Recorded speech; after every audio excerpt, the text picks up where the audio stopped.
Good afternoon. I'm Jesse Bernard, candidate for mayor of Lake Charles. I wanted to talk today on a couple of issues. Um, I know people in the community say the only time they see individuals is when they're running for office and they're campaigning. Um, well, I'm here to say that most of you have seen me throughout the community. As I do work for the city, I drive the garbage truck with the two guys on the back picking up debris, furniture, and this is what I do for a living. So I am not a person that comes from money or anything like that. I'm hardworking just like many of you. Um, I'm here today spending time with my grandson, uh, who's a new addition to the family.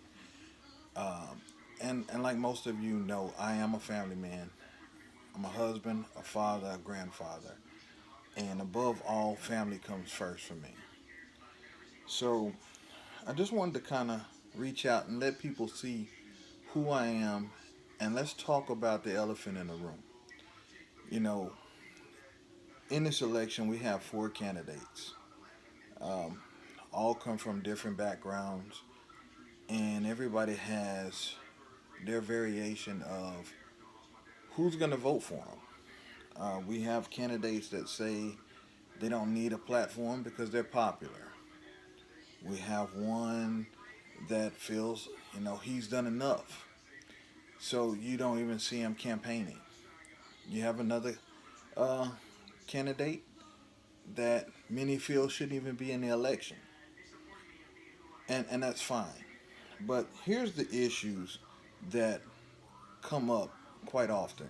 You have one candidate that constantly says, "We're tired of coming in second to Lafayette."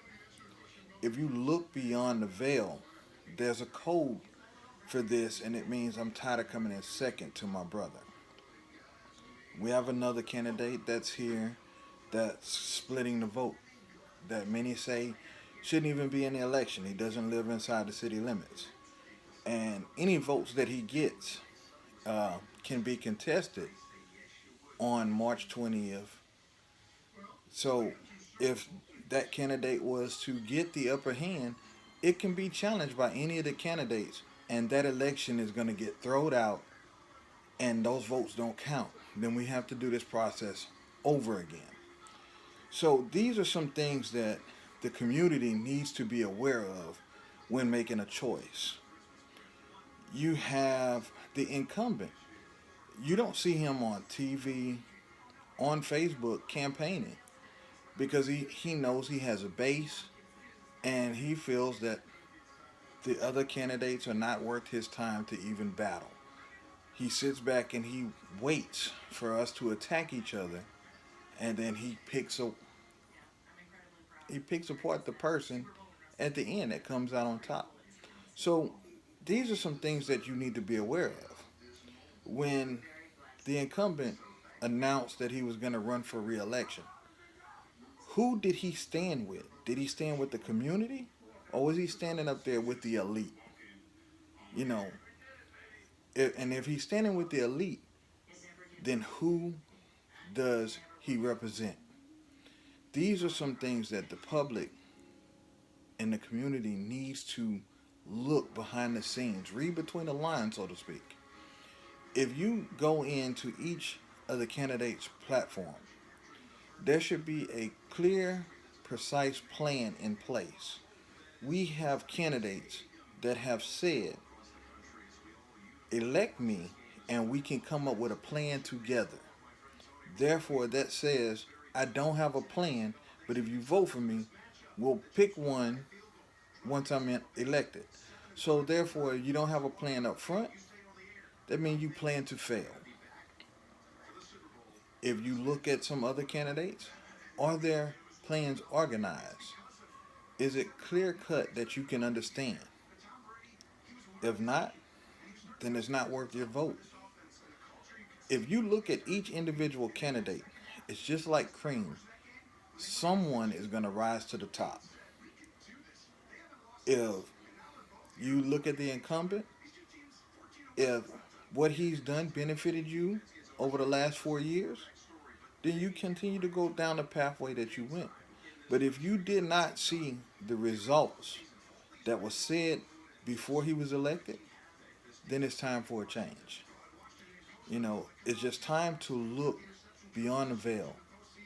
You have a candidate here, as I stated, I work for the city.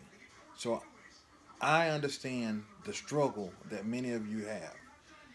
I didn't come from money. If you look on my Facebook page, you'll see I give my story. I grew up on a farm. So I understand hard work. And I'm not a rich person. So I don't have thousands of dollars to throw at this campaign. So I'm just like many of you. I work, I have a family, and I go through the same struggles that you do. A lot of you know who I am, some of you may not. And if you don't, please feel free. You can message me, ask me any questions. Uh, if you want, we can set up a meeting. I'll come and talk with you and explain to you exactly what my plans are for moving the city forward. But please, I implore you, just don't sit home and not do anything. Do your research and let's pick a candidate that can move the city forward. Let's pick somebody that understands the struggles that you go through and understand your daily life. You know, you look at the other candidates, and I'm pretty sure your lives are not parallel with theirs. So take time and really look at your candidate and let's move the city forward. Transparency is policy. That's a model that I go by. So if elected, there's nothing that's going to be hidden. There's no backroom deals, none of this. I want to be a mayor for all of Lake Charles. Let's let the whole city profit from being a elected official because I'm not above anybody. I work for the people that put me in the office.